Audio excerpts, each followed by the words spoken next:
काय बोलतोय तुम्हाला, हा वरचा लेअर आणि खालचा लेअरला याच्या मधला डिफरन्स आहे ना, डिफरन्स समजा 2 mm आहे. किती आहे?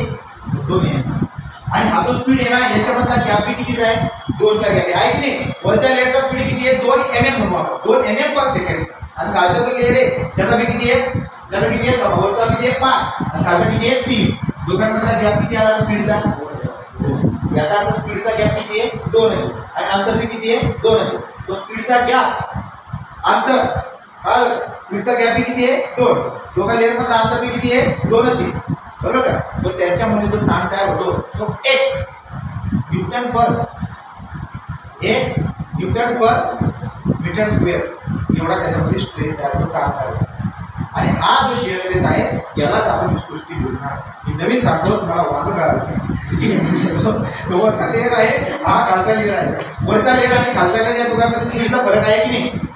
वरच्या लेअरचा स्पीड वेगळा आहे, खालच्या लेअरचा स्पीड वेगळा आहे. त्या दोघांच्या स्पीडचा जो डिफरन्स आहे ना, तो समजा काहीतरी आहे x आहे, ठीक आहे ना. आणि दोघांमधलं अंतर पण x आहे. तो दोघं सारखा आहे. स्पीडचा डिफरन्स आणि दोघांमधला डिस्टन्सचा डिफरन्स किंवा डिस्टन्स सारखे आहेत की नाही. त्या दोघं लेअरमध्ये जो स्ट्रेस तयार होतोय ज्याला आपण शिअर स्ट्रेस म्हणतोय, तो किती आहे ना? तो काहीतरी येणार. मला माहिती आहे, आय डोंट नो इट. कळलं? वरचा लेअर, खालचा लेअर, वरच्या लेअरचा आणि खालच्या लेअरचा स्पीडचा जो डिफरन्स आहे ना, तो डिस्टन्स एवढा आहे. दोघांमधल्या डिस्टन्स एवढा. तर त्यांच्यामध्ये जो शेअर स्ट्रेस तयार होतो ना, त्याला त्या शेअर स्ट्रेसला दुनिया विस्कोसिटी म्हणते. कळलं? नाही समजलं का? समजलं की नाही? त्याला आपण विस्कोसिटी बोलतो. असा दिमाग लावला होता न्यूटन. कोणी लावला होता? न्यूटन लावला. तिकडे बघणार, तिकडे न्यूटन दिसतो. सपोजकडे बघतो, तिकडे पाडले. आता आपण काय करणार? तर त्यासाठी तुम्हाला 2 मार्काला किंवा 4 मार्काला न्यूटन लॉ ऑफ विस्कोसिटी विचारतो. कोणता? Newton law of viscosity. मग बघूया. आता आपण बोलताना असं बोलतोय, म्हणून त्याला मॅथमॅटिकली आवडतं. या आवडता जो लेअर आहे आता काही ना काही स्पीड आहे, खालचा जो लेअर आहे याचा पण काहीतरी स्पीड आहे. स्पीडचा मी डिफरन्स बोलतोय, याचा तुम्ही du बोलतोय. काय बोलतोय? du म्हणजे स्पीडचा डिफरन्स. आणि वरचा लेअर आहे आणि खालचा लेअर या दोघांमध्ये काहीतरी गॅप आहे, याला मी dy बोलतोय. तो du/dy झाला. काय झाला? du/dy. du/dy नावाची जी कन्सेप्ट येते याला बोलतात व्हेलॉसिटी ग्रेडियंट. काय म्हणतात? Velocity gradient. ग्रेडियंट म्हणजे चढ उतार. व्हेलॉसिटी ग्रेडियंट किंवा रेट ऑफ शिअर स्ट्रेस. काय शब्द तुम्ही रेट ऑफ शिअर पास, ठीक आहे ना. तो du/dy ला माझ्याकडे 2 शब्द आहे, व्हेलॉसिटी ग्रेडियंट आणि रेट ऑफ शिअर स्ट्रेस. आता बघा मी काय बोलतोय तुम्हाला, एवढं लक्षात राहिलं ना. बाकीची पहिली कन्सेप्ट तुमच्या लक्षामध्ये राहिलेली आहे. आपण आता दुसऱ्या कन्सेप्टमध्ये जाऊया. मी पहिलं बोलतोय मला दुसरी कन्सेप्ट. तुम्ही लक्ष द्या सगळ्यांनी. हा बेड आहे, एक कॅनल आहे, याच्यामध्ये पाणी. आणि मी काय केले बघा, याच्यावरती प्लेट मध्ये ना आते ना पाणी वाहते. बरं का? काय वाहते? ठीक आहे ना. कॅनल चालू, फुल कॅनल चालू, पट्टी ठेवली. काय काम करूया आपण? शांत पाणी बघू. पाणी काय आहे? शांत आहे आणि त्याच्यामध्ये होईल. ओके.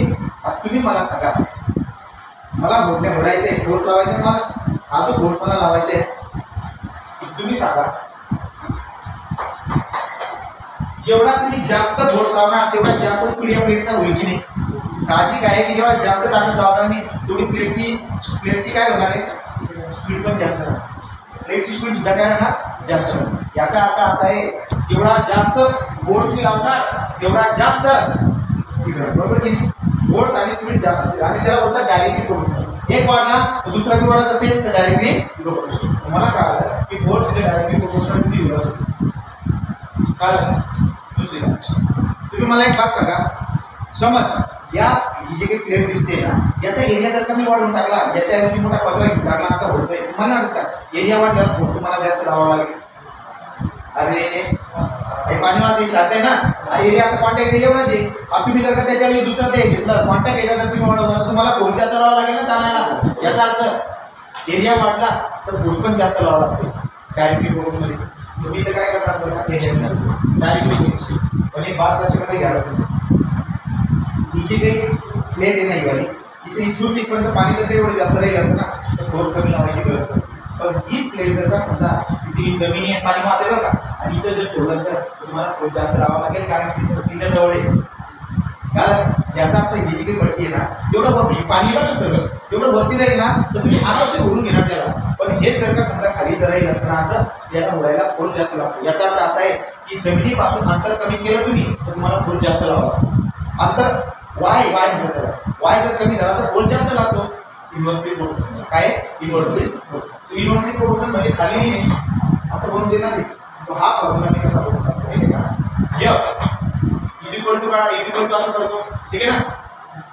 हा जो ए आहे तो तिकडे मल्टिप्लाय इकडे डिवाइड होऊन जातो, तो एफ बाय ए होऊन जातो बी बाय वाय.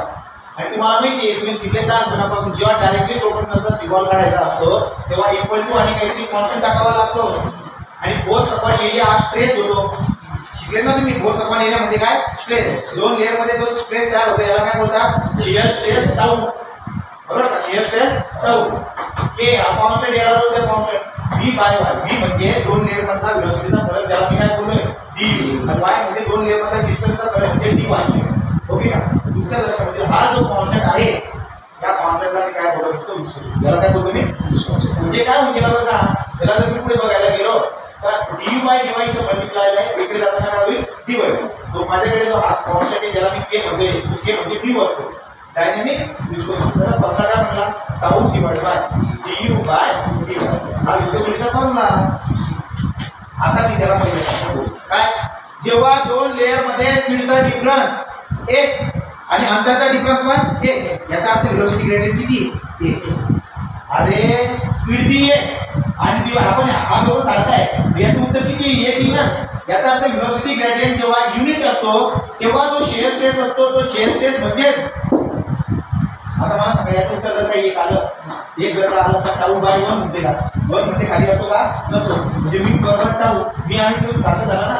याचा अर्थ वेलोसिटी ग्रेडियंट जेव्हा 1 असतो तेव्हा जो शियर स्ट्रेस असतो त्याला म्हणतात म्हणून तुम्हाला विस्कोसिटीची डेफिनेशन कशी द्यायची. आतापर्यंत आपण काय शिकलो, विस्कोसिटीची डेफिनेशन शिकायची. कसं काय बोलायचं, जेव्हा वेलोसिटी ग्रेडियंट 1 असतो तेव्हा जो शियर स्ट्रेस असतो तो म्हणजे विस्कोसिटी. आणि मला अशी अपेक्षा आहे की जेवढी बडबड केली ही विसरून झाली. काय लक्षात ठेवायचं नाही, काय लक्षात ठेवायचं आहे, वेलोसिटी ग्रेडियंट लक्षात ठेवायचं. वेलोसिटी ग्रेडियंट कसं दाखवतात, du बाय dy. जेव्हा du बाय dy 1 असतो, जेव्हा du बाय dy 1 असतो तेव्हा दोन लेअरच्या मध्ये जो शियर स्ट्रेस काय होतो ना, तो शियर स्ट्रेस म्हणजे विस्कोसिटी. हे बघा तुम्हाला आतापर्यंत जे मी शिकवलं त्याच्यामधून तुम्हाला म्यूचा फॉर्म्युला लक्षात घ्यायचा आहे, tau divide by du by dy. हे मी पहिले शिकवलं तुम्हाला. म्यूला बोलतात विस्कोसिटी, टाऊला बोलतात shear stress, du by dy ला बोलतात वेलोसिटी ग्रेडियंट. एवढं लक्षात राहील. टाऊला बोलतात shear stress, du by dy ला बोलतात वेलोसिटी ग्रेडियंट. आणि इकडे कोणी हा म्यू, ठीक आहे ना, म्यू म्हणजे विस्कोसिटी, डायनॅमिक विस्कोसिटी. ओके. तर आता मी काय बोललो की जेव्हा हा वेलोसिटी ग्रेडियंट युनिटी असतो, युनिट वेलोसिटी ग्रेडियंट, युनिट म्हणजे 1, तेव्हा जो शियर स्ट्रेस असतो ना, हा शियर स्ट्रेस म्हणजेच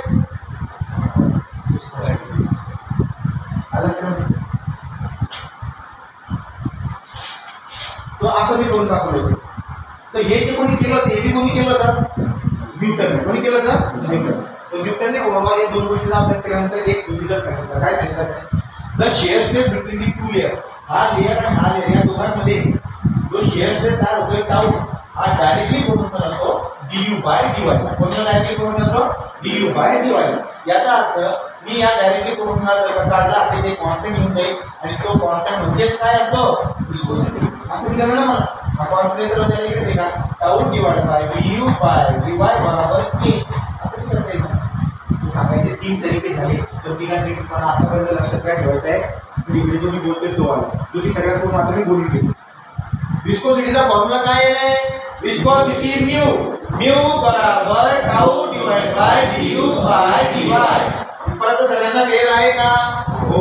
आता विस्कोसिटीची डेफिनेशन बनवायची आहे. कसं बनवणार विस्कोसिटीची डेफिनेशन, जेव्हा वेलोसिटी ग्रेडियंट युनिट असतो म्हणजे 1, जेव्हा वेलोसिटी ग्रेडियंट युनिट असतो त्यावेळेस दोन लेअर मधला जो शियर स्ट्रेस असतो त्याला आपण काय म्हणतो, विस्कोसिटी. सांगा विस्कोसिटी म्हणजे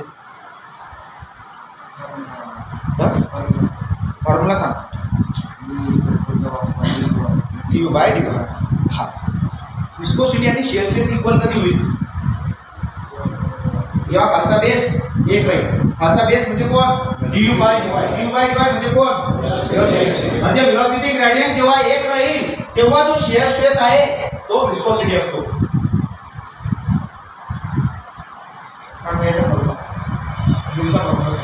म्यू इज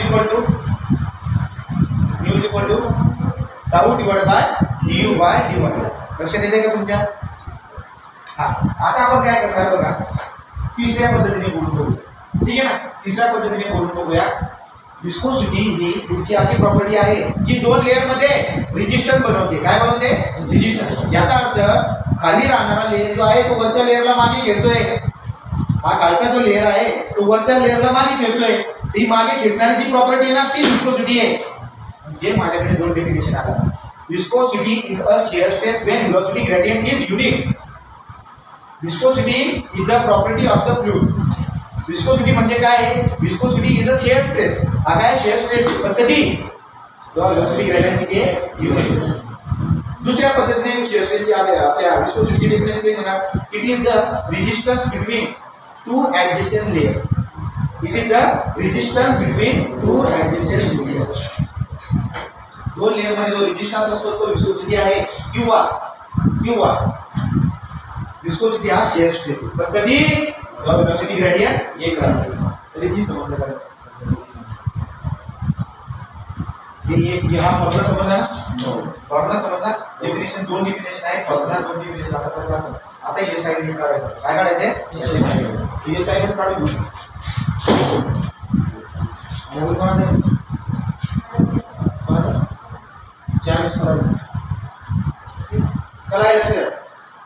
आपण काय करणार आता?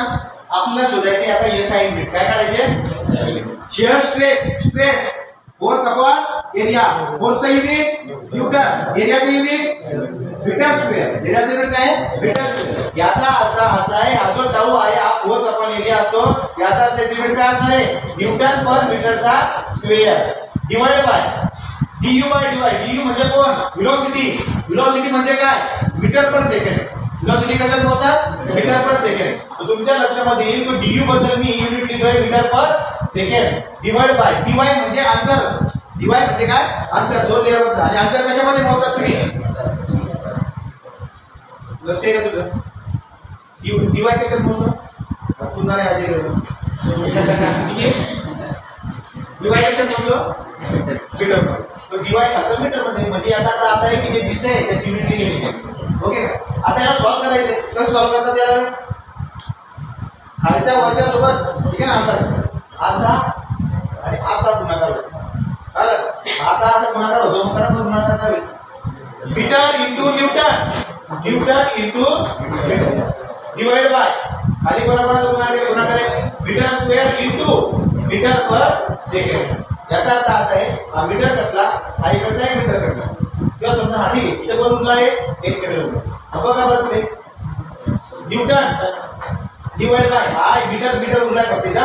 मीटर इंटू हा मीटरचा स्क्वेअर डिवाइड बाय सेकंड असं राहते. तुमच्या लक्षामध्ये की यांच्या खाली बी एक असतो ना. मग हा यस याच्यासोबत आणि हा याच्यासोबत. मग काय होईल बरं का? न्यूटन सेकंड पर मीटर स्क्वेअर इंटू 1 मीटरचा स्क्वेअर. आता एवढी जी मी गोष्ट केली तुम्हाला लक्षात ठेवायची गरज नाही. तो काय झालं बरं का? न्यूटन सेकंड पर मीटरचा स्क्वेअर. 1 मीटर स्क्वेअर एरियावरती किती नसा आहे? नसा. हाताच्या नसा. का तुम्हाला लक्षात ठेवायचा तरीका तुमच्याकडे आहे. u जो आहे त्याचा एसआय युनिट काय आहे? एसआय युनिट काय आहे? न्यूटन सेकंड पर मीटरचा स्क्वेअर. 1 मीटर स्क्वेअर एरियावरती किती नसा आहे? ठीक आहे ना? न्यूटन सेकंड पर मीटरचा स्क्वेअर हे मीटर. आतापर्यंत काय काय शिकला? विस्कोसिटीला म्यू ने दाखवतात. दुसरं काय शिकला? विस्कोसिटी हा शिअर स्ट्रेस असतो. कधी? जेव्हा व्हेलॉसिटी ग्रेडियंट एक असतो. नंतर तिसरा पॉईंट काय शिकला? विस्कोसिटी म्हणजे दोन लेयर जेव्हा वाहत्या कंडिशन मध्ये असतात तर त्यांच्यामध्ये जो रेजिस्टन्स तयार होतो त्याला विस्कोसिटी म्हणतात. चौथा point SI unit of viscosity काय आहे? न्यूटन सेकंड पर मीटरचा स्क्वेअर. आतापर्यंत जे 4 पॉईंट मध्ये कोणाला डाऊट असेल विचारून घ्या. म्हणजे बाकीचे जे सांगितले ते सोडून. ओके का? तो विस्कोसिटीची बात. आपण आता काय करणार आहे? आपल्या नोट्स मधून विस्कोसिटी बद्दल बघून घेऊ ना. आपल्याला न्यूटन सेकंड पर मीटरचा स्क्वेअर म्यू लिहिले का त्याच्यात म्हणजे काहीतरी नोट्स काढल्या का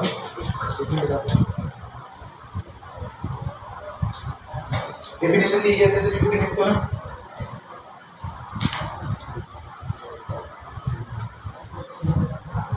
हे बघा मी कशी डेफिनेशन लिहिली हा जे मी सांगितली पहिली विस्कोसिटी नाव टाकल्यावरती घटक लिहिला आहे डायनॅमिक विस्कोसिटी म्हटलंय it is the property of the fluid which offer resistance between the two fluid under motion condition resistance between two layer आहे resistance between two fluid layer under motion condition okay त्यानंतर मी काहीतरी हे केलं आहे तुमच्या लक्षात नाही ठेवलं तरी चालेल मी दुसरी definition the shear stress required to produce unit shear stress दुसरी डेफिनेशन आहे हा is called the dynamic viscosity मला तिसरी डेफिनेशन सांगायला पाहिजे होती तुम्हाला लक्षात ठेवायचं आता काय बोलायचं it is the shear stress required to produce unit velocity gradient म्हणजे काय झालं म्हणजे काय अर्थ झाला त्याचा एक velocity gradient तयार करण्यासाठी जो shear stress लागतो त्यालाच viscosity म्हणतात तुम्हाला हे डेफिनेशन घ्यायचे आहे ऍडिशनल कोर्समध्ये ठीक आहे ना मतलब ती दोन तीन शब्द सांगितले तर आता प्रॉपर्टी काय बोललो तुम्हाला बघा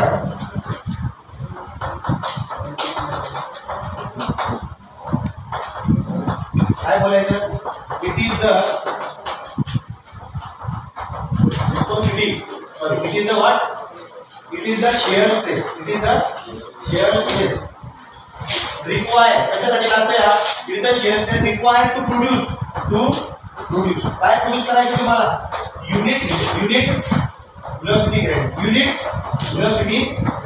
आणि तुम्हाला माहिती आहे velocity gradient आपण काय बोलतो असतो रेट ऑफ शियर हे वाक्य कसं बनेल बघा जर मला विस्कोसिटीची डेफिनेशन द्यायची तर it is the shear stress required to produce unit velocity gradient किंवा it is the shear stress required to produce unit rate of shear stress असं बोलू शकतो आणि विस्कोसिटीचा फॉर्म्युला माझ्याकडे डायरेक्टली कसं लिहिणार u बराबर tau divide by du by याचे एसआय युनिट काय लिहिणार मी s बाय युनिट काय असं न्यूटन सेकंड पर मीटरचा असं लिहिणार मी जेव्हा तुम्हाला म्हणणार डिफाइन विस्कोसिटी तर एवढं लिहिणार काय जेव्हा तुम्हाला म्हणणार डिफाइन विस्कोसिटी तर एवढं लिहिणार समजलं म्हणजे बाहेर होती याची गरज नाही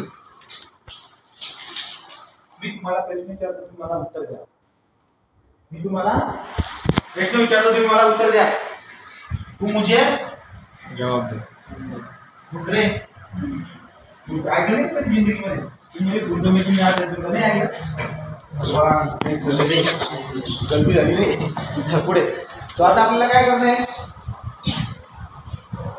मी तुम्हाला प्रश्न विचारणार पाणी शांत आहे विहिरीचं पाणी शांत आहे विहिरीचं शांत आहे त्या विहिरीच्या पाण्यामध्ये पाणी आहे ना त्याची विस्कोसिटी किती ऑप्शन दोन आहे तुमच्याकडे 0 का मॅक्सिमम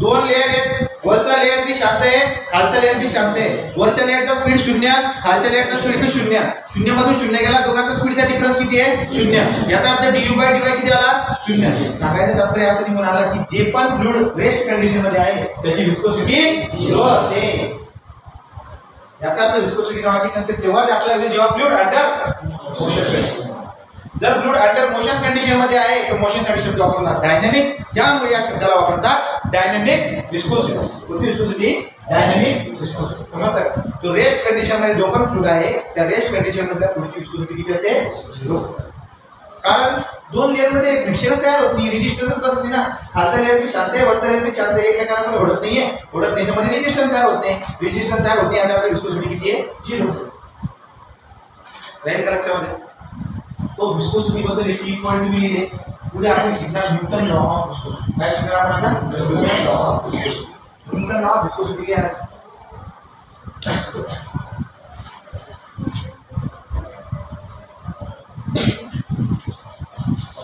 एक दुसरं दाखवले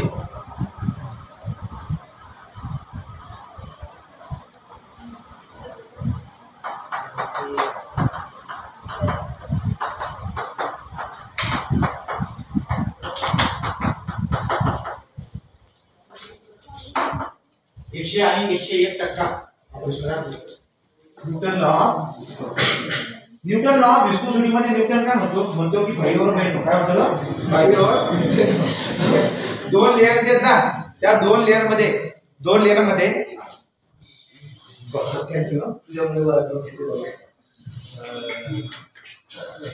तुम्ही काय बोलतो तुम्हाला दोन लेयर मध्ये जो शेअर स्ट्रेस तयार होतोय हा कमी भी तयार होऊ शकतो, आज जास्त भी तयार होऊ शकतो.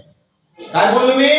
दोन लेयर मध्ये जो शेअर स्ट्रेस तयार होतोय, जो रेजिस्टन्स तयार होतोय शेअर स्ट्रेस हा कमी भी तयार होऊ शकतो, जास्त होऊ शकतो. दोन लेयर आहेत ना, फ्लूइड वाहतोय, त्याची लेयर बाय लेयर वाहतोय, त्या दोन लेयर मध्ये जो शेअर स्ट्रेस तयार होतोय ना हा कमी भी असू शकतो, हा जास्त भी असू शकतो. आणि याचं ऑब्झर्वेशन केलं न्यूटनने.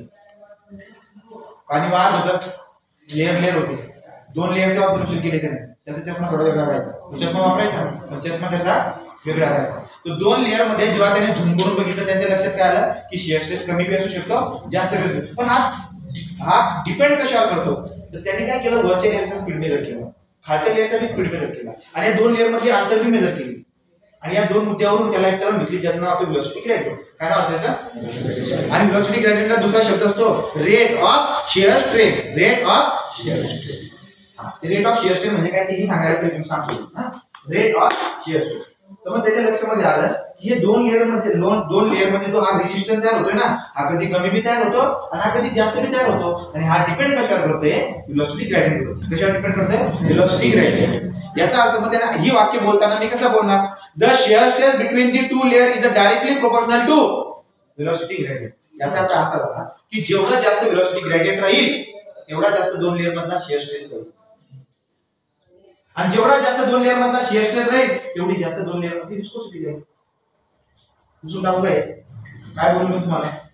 दोन लेयरची बात चालू आहे ना, तर दोन लेयर मध्ये जो व्हेलॉसिटी ग्रेडियंट बनतोय ना याच्यावरती शेअर स्ट्रेस तयार होतो, डिपेंड करतो. तो दोन लेयर मधला जो शेअर स्ट्रेस आहे हा व्हेलॉसिटी ग्रेडियंट वर डिपेंड करतो. कसा? Directly proportional. याचा अर्थ व्हेलॉसिटी ग्रेडियंट जर का जास्त असेल तर शेअर स्ट्रेस भी दोन लेयर मधला जास्त असतो. शेअर स्ट्रेस जर का जास्त असला तर विस्कोसिटी भी जास्त असते. विस्कोसिटी जास्त आहे याचा अर्थ घट्टपणा भी जास्त राहतो. समजलंय मी? त्यामुळे मध आणि पाण्यामध्ये मध हळूवार जातोय आणि पाणी लवकर चालला जातोय. का बरं? कारण की मधाच्या दोन लेयर मध्ये व्हेलॉसिटी ग्रेडियंट जास्त आहे. व्हेलॉसिटी ग्रेडियंट जास्त आहे म्हणून शेअर स्ट्रेस जास्त आहे. शेअर स्ट्रेस जास्त आहे म्हणून विस्कोसिटी जास्त आहे. विस्कोसिटी जास्त आहे याचा अर्थ घट्टपणा जास्त आहे. म्हणून मध उशिरा खाली उतरते, पाणी लवकर खाली. समजतंय? तर त्यामुळे एवढ्या बोलण्यामधून काय रिझल्ट काढला आपण? The shear stress between the two layer is directly proportional to velocity gradient. Newton law of response. आता हे स्टेटमेंट लिहिणार आपण. Statement. The shear stress between two layer. The shear stress between two layer of fluid under motion condition. जरूरी नहीं कि मुझे लिखते थे तुमच्या नोट मध्ये दिसेल, काही असू शकतं कन्सेप्ट. ठीक आहे ना? fluid under motion condition. The shear stress between two layer of fluid under motion condition is directly proportional to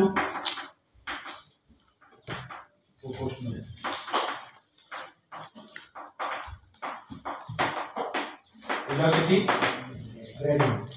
म्हणजे du by dy. Therefore d चा लिहिण्याचा तरीका असा असतो ना रे, tau directly proportional to du by dy. मी पहिला बॉक्स करून घेईल किंवा मी असं लिहिलं ना, tau is equal to mu. Mu म्हणजे कॉन्स्टंट. म्यू म्हणजे काय? मला कॉन्स्टंट टाकायचा होता ना, मी के टाकणार होतो पण के च्या ऐवजी म्यू लावून दिला. तो म्यू लिहिला. ठीक आहे ना? du by dy. याचा अर्थ इथून मी मागपुढे जातो परत, मला म्यू इथे राहू द्यायचा आहे. डी बाय डी जो मल्टिप्लायला तिकडे जाऊन डिवाइड होत जाईल. म्हणून म्यूचा फॉर्म्युला तुम्हाला काय भेटला? म्यूचा फॉर्म्युला काय भेटला? Tau divide by D U by. D विस्कोसिटीचा फॉर्म्युला असं लिहून द्यायचं. 1 2 3. न्यूटन लॉ ऑफ विस्कोसिटी 2 मार्काला येतं. 2 मार्काला येतं.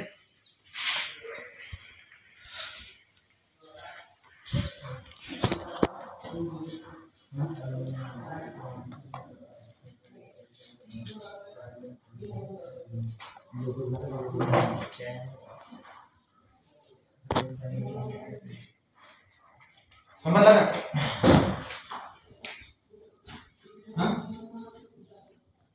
डोकं कुठे? न्यूटन लॉ ऑफ विस्कोसिटी झालाय.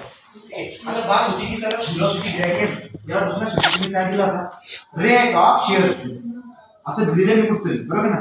Rate of shear stress. Clean delete करतो.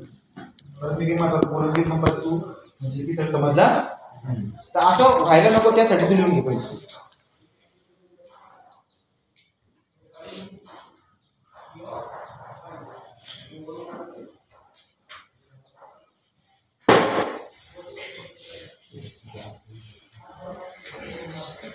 कोण हसतोय? हसू नको म्हणतोय, तू तर हसतोय. अरे हसल्यावरती हसत नाही. पुढे चला पुढे जाऊया आपल्याला. बात काय चालली? Rate of shear.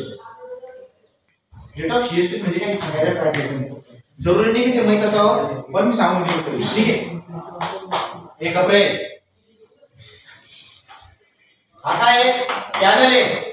पहिला लेयर, दुसरा लेयर, तिसरा, चौथा, पाचवा, 6वा लेयर बाय लेयर. बरोबर की नाही? नो स्लिप कंडिशन असते. कोणती?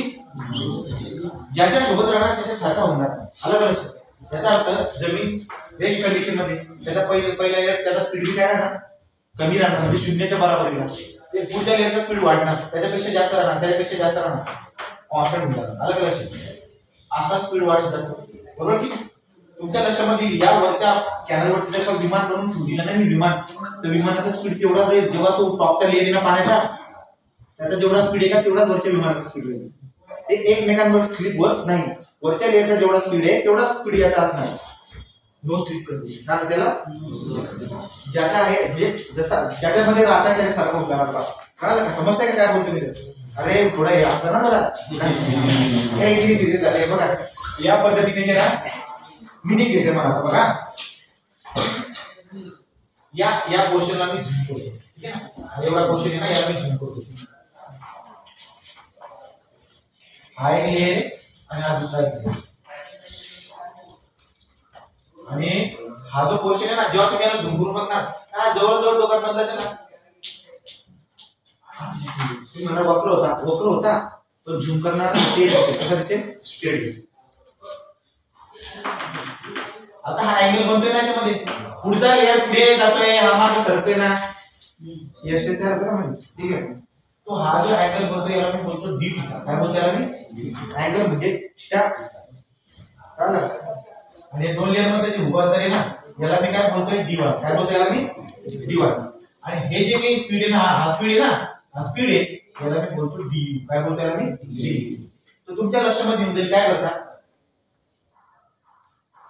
टॅन थीटाचा फॉर्म्युला काय असेल? सकलक सलग, समोरची बाजू लगतची बाजू. याचा अर्थ जर टॅन थीटाचे काय झाले गेलो, टॅन डी थीटा बरोबर समोरची बाजू काय?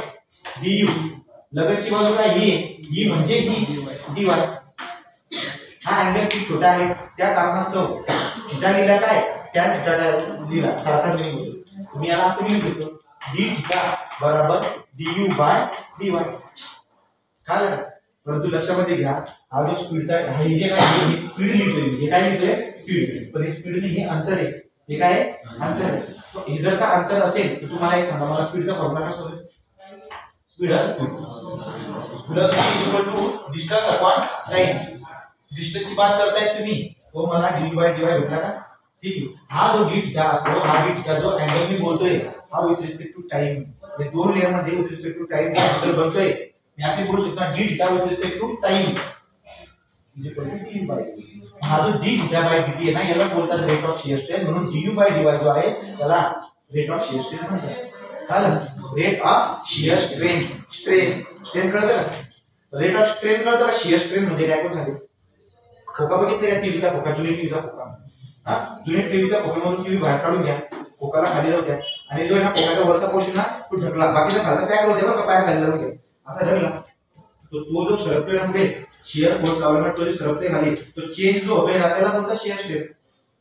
तो चेंज ओरिजिनलच्या रिस्पेक्ट मध्ये त्याला काय बोलतात? Shear strain. कशाला रिकाम डोकं लावता? हा ते कळलं का?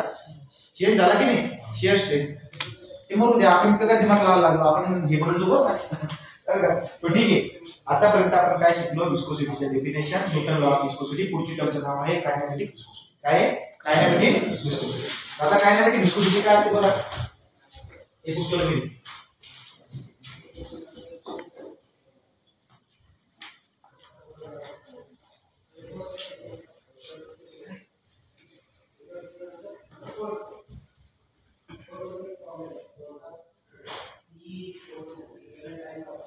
म्हणून करतोय कधी डायनॅमिक विस्कोसिटीला हे काय आहे साइड न्यूटन सेकंड आपण मीटर हे दिमाग मध्ये काय राहत असेल आवाज कशामुळे लक्षात राहते आवाज. तुमचा आवाज कमी माझा आवाज जर जास्त असेल तर कान ऐकतो त्या आणि तुमचा आवाज कमी करण्यासाठी माझा आवाज मला वाढवावा. तुम्ही छोटे आहेत ना म्हणून भागून जाते पुढे काय आता पुढे आपल्याकडे पुढची टर्म आहे किंवा पुढची प्रॉपर्टी म्हणताना याच्यामध्ये सुद्धा आपण कायनेमॅटिक विस्कोसिटी. कायनेमॅटिक कोण सांगेल कायनेमॅटिक विस्कोसिटी कायनेमॅटिक विस्कोसिटी जास्त करून कायनेमॅटिक विस्कोसिटी जे ना याला भर घालतात मेकॅनिकल इंजिनियर वाले. डायनॅमिक विस्कोसिटीवर भर घालतात सिव्हिल इंजिनियर. काय तो कायनेमॅटिक विस्कोसिटी साठी माझ्याकडे सिम्बॉल आहे न्यू. काय म्हणतात त्याला टाटा न्यू. काय झालं NEU न्यू. पहिला कोण होता new.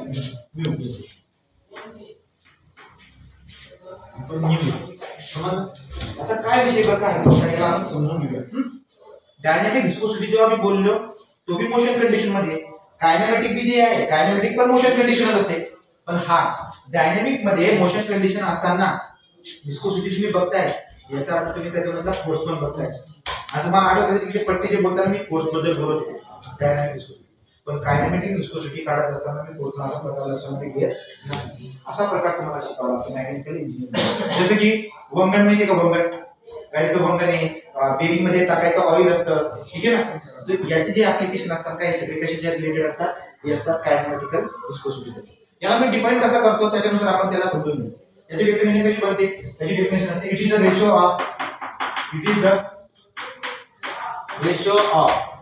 Ratio of dynamic viscosity dynamic definition आपल्याला dynamic viscosity to the mass density ठीक आहे. याचा अर्थ असा होता न्यू बरोबर म्यू बाय असा फॉर्म्युला मध्ये त्याचा याचा अर्थ काय होतो याच्यामध्ये कोण कॉन्स्टंट आहे जो बदलत नाही. जो खालचा असतो तो बदलत नाही. याचा अर्थ कोण बदलणार नाही रो. आपण बोलतो ना मत रो त्याच्यामध्ये हा रो ठीक आहे. तो हा रो बदलणार नाही. याचा अर्थ असा आहे की कायनेमॅटिक विस्कोसिटी ही डायनॅमिक विस्कोसिटी कायनेमॅटिक विस्कोसिटी ही डायनॅमिक विस्कोसिटी आहे. किंवा आपण एक काम करू ना प्रत्येकाची मास डेन्सिटी सारखी राहू शकते. जसं की पाण्याची बाटली पाण्याची मास डेन्सिटी किती 1000 पाण्याची मास डेन्सिटी किती 1000. तो 1000 मास डेन्सिटी सारखं राहू द्या आणि तेव्हा तुम्ही त्याची विस्कोसिटी काढा. विस्कोसिटी काढली दोन लेयर मध्ये काहीतरी विस्कोसिटी आली किती विस्कोसिटी म्हणजे कायनेमॅटिक विस्कोसिटी. म्हणजे डेन्सिटी कॉन्स्टंट असताना जी विस्कोसिटी मोजणार तुम्ही कोणती विस्कोसिटी डायनॅमिक विस्कोसिटी ती तुमची काय असणार समजलं. डेन्सिटी कॉन्स्टंट राहू द्या तुम्ही म्हणता काही समजलं नाही तर सांगतो ना. बघा पाणी पाण्याची डेन्सिटी नेहमी किती असते 1000. पाण्याची मास डेन्सिटी नेहमी किती असते 1000. तो 1000 डेन्सिटी राहू द्या तुम्ही फोर्स कमी जास्त लावा वाटल्यास तर काय असेल ते. पण त्याची जी डायनॅमिक विस्कोसिटी बदलणार ना आता कशी बदलते सांगतोय. मी घेतलंय आता तूप ठीक आहे ना.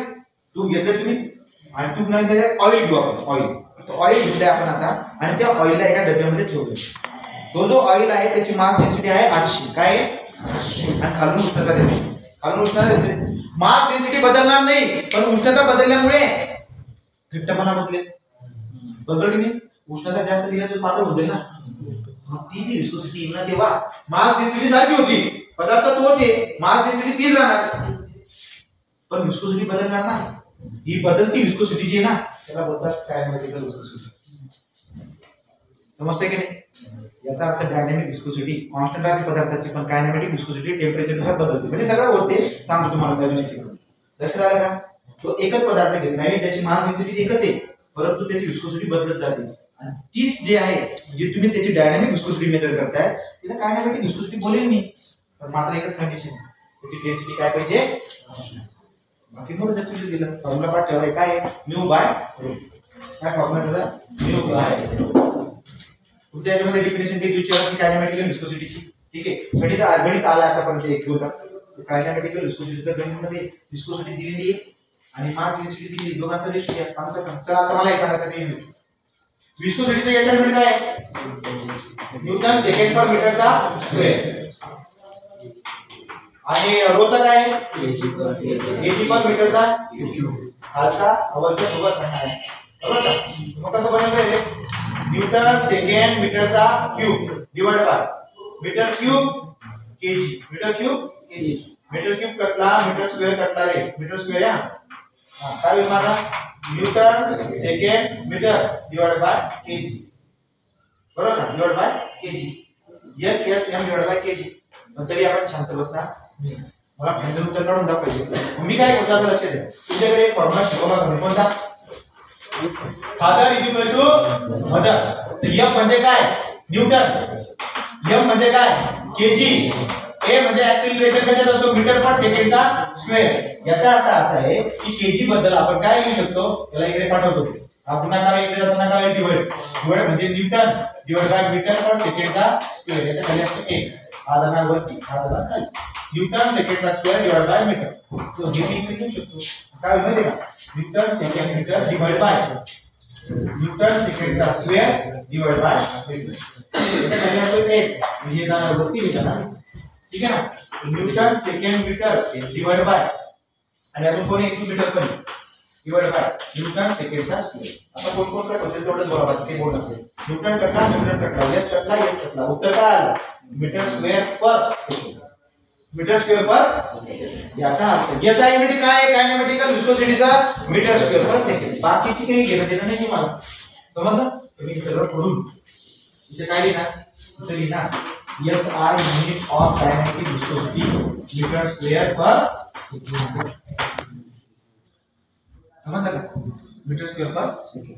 डेफिनेशन फॉर्म्युला हे कायनेमॅटिकल विस्कोसिटी झाली. Dynamic viscosity, Newton law of viscosity, नंतर काय शिकवलं मी? Kinematic viscosity. चला सिंपल हॅलो करा.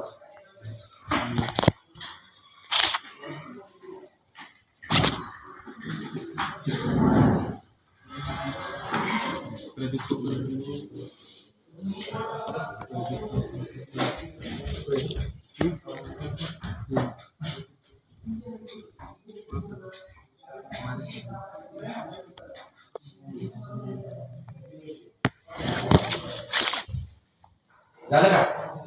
जनरल बोलत जातात ना, जनरल बोलत जातो म्हणजे बेसिक प्रॉपर्टी घेतो. सगळ्यात पुढची बेसिक प्रॉपर्टी जी तुम्हाला लक्षात घ्यायची, पण लक्षात म्हणजे त्याच्यामध्ये ठेवायची.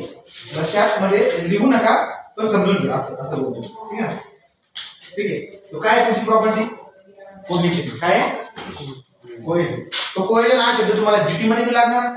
कोहेजन हा शब्द जीटी मध्ये लागणार. कोहेजन नावाचा प्रकार तुम्हाला आता शिकायचा आहे. कोहेजन कोणाला बोलतो आपण? दोन पार्टिकल आहेत ना, त्या दोन पार्टिकल मध्ये जे अट्रॅक्शन त्याला काय बोलतात? कोहेजन. पण पार्टिकल मात्र सेम पाहिजे. पार्टिकल मात्र दोन सेम पार्टिकल मध्ये जे अट्रॅक्शन आहे त्याला बोलतात कोहेजन. हे समजून सांगण्यासाठी उदाहरण घेतो ढिपूळ. काय घेतो? एक घेतो वाळू, एक घेतो ढिपूळ. का वाळू मध्ये दोन पार्टिकल चिटकून राहतात का? दोन पार्टिकल चिटकून राहतात का? याचा अर्थ वाळू मध्ये फोर्स ऑफ अट्रॅक्शन कमी.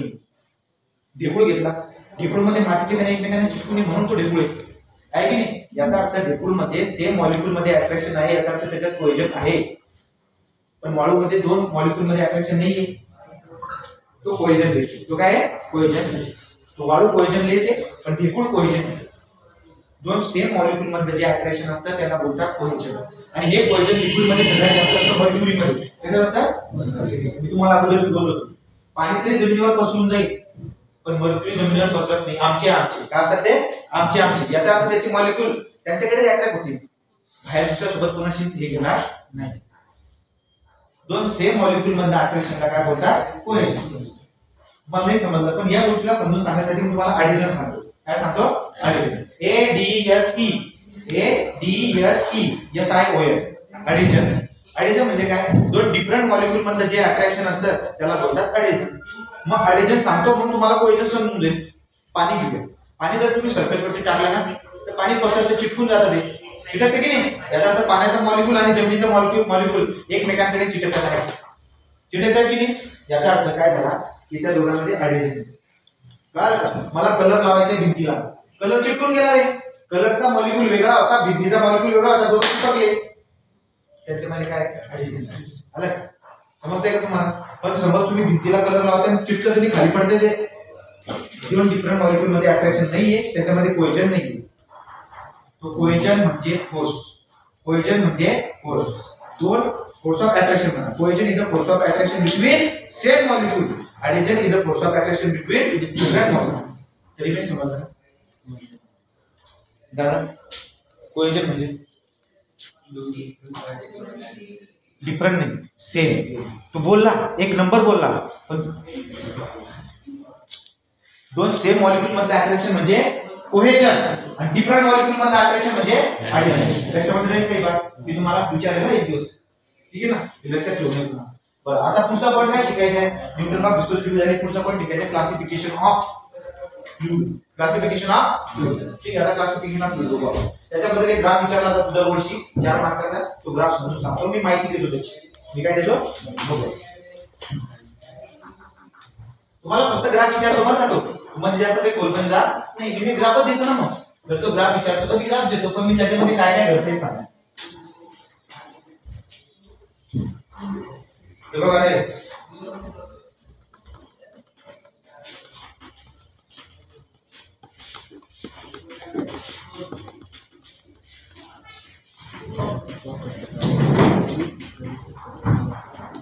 हा आवाज कसा द्यायचा?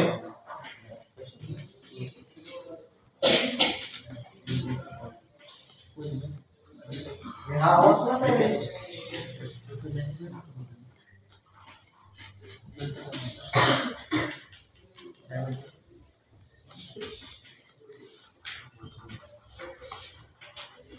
फ्लूइडचे क्लासिफिकेशन शिकवायचे. पहिला प्रकार आयडियल फ्लूइड. पहिला कोणता?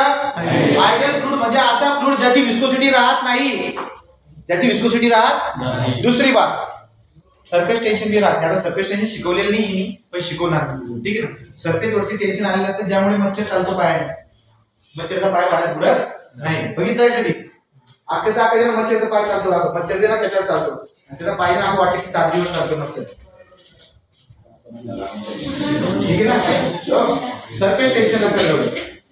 सरफेस टेन्शन काय कन्सेप्ट पुढे शिकणार आहे आपण. कसं राहतं माहितीये का? सरफेस टेन्शनमुळे ना पाणी पसरतं. पाण्याचं सरफेस टेन्शन जर का जास्त याचा अर्थ त्याचे मॉलिक्यूल टॉपचे ना ते ताणले गेलेले आणि ते पसरत नाही जास्त.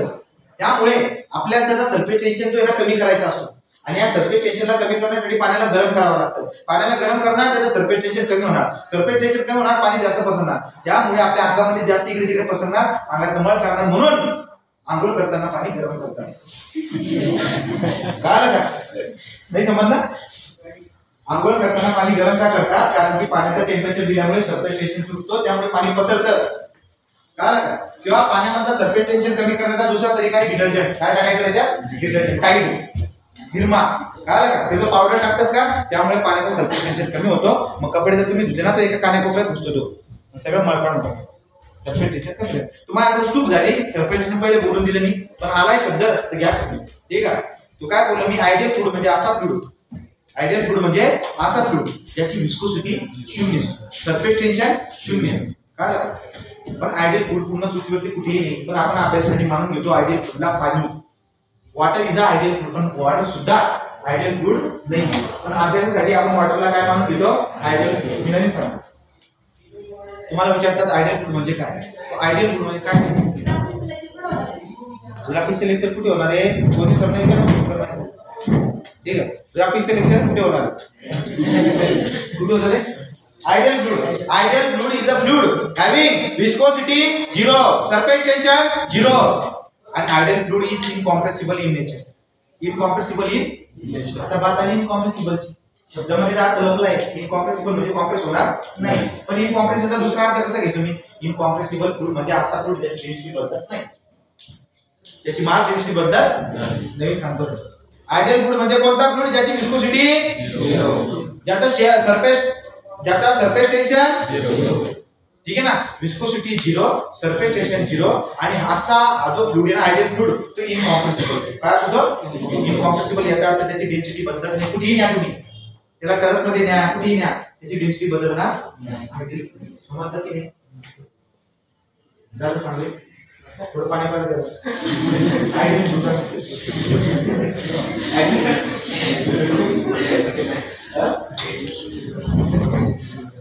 विस्कोसिटी 0, सरफेस टेन्शन 0 आणि डेन्सिटी बदलत नाही.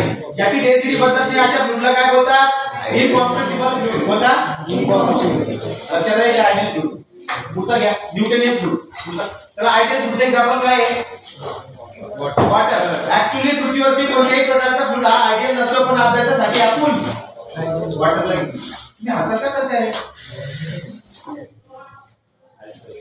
टाइम किती झाला? 6 मिनिट. अजून 20 मिनिटं बाकी आहे. 5 मिनिट तुम्ही त्यामुळे हातात घेईल का? अरे आता आपली इच्छा भागायला न्यूटनियन फ्लुइड. तुझा कोणता आहे? जो फ्लुइड न्यूटन लॉ ऑफ विस्कोसिटीला ओबे करतो, म्हणजे ज्या फ्लुइडला न्यूटन लॉ ऑफ विस्कोसिटी तो आहे ना, तो ज्याला ज्याला लागू पडतो अशा फ्लुइडला आपण न्यूटन लॉ ऑफ कळते का?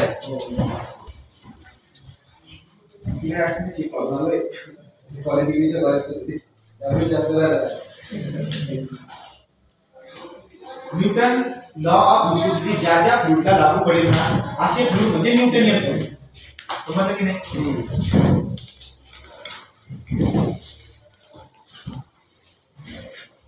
काय बोललो मी? ज्या फ्लुइडला न्यूटन लॉ ऑफ विस्कोसिटी नावाचा नियम लागू पडतो अशा फ्लुइडला दुनियावाले काय बोलतात? न्यूटनियन. काय बोलतात? न्यूटनियन फ्लुइडचे एक्झाम्पल कोणते? Water, Newtonian fluid. Water, kerosene, water, kerosene, alcohol, water, kerosene, alcohol, glycerine, कळलं का? आणि air, water, glycerine, alcohol, kerosene. हे 5 उदाहरणं असतात न्यूटनियन फ्लुइडची जनरली. नॉन न्यूटनियन फ्लुइड म्हणजे कोणते? जे फ्लुइड न्यूटन लॉ ऑफ विस्कोसिटीला ओबे करत नाही अशा फ्लुइडला नॉन न्यूटनियन फ्लुइड म्हणतात. आणि याचे एक्झाम्पल आहेत कोणते? जे 5 लिटरला सोडून बाकीचे मॅक्सिमम. रक्त, दूध, कळलं का? हे सगळे जे आहेत ना हे कोणते झाले? Non Newtonian fluid. यांना न्यूटन लॉ ऑफ विस्कोसिटी लागू पडत नाही. आणि नॉन न्यूटनियन फ्लुइडचा अभ्यास करण्यासाठी जी ब्रांच असते फ्लुइड मेकॅनिक्सची तिचं नाव आहे रिओलॉजी. एमई करताना रिओलॉजी करतात, ब्रांच घेतात रिओलॉजी. RHEOLOGY rheology. अशा पद्धतीने आजचे लेक्चर आपण झालेलं असून आपण इथे थांबणार आहोत. उद्या सगळ्यांनी 4-8 वाजता यायचे, पण मी मात्र लवकर येतात.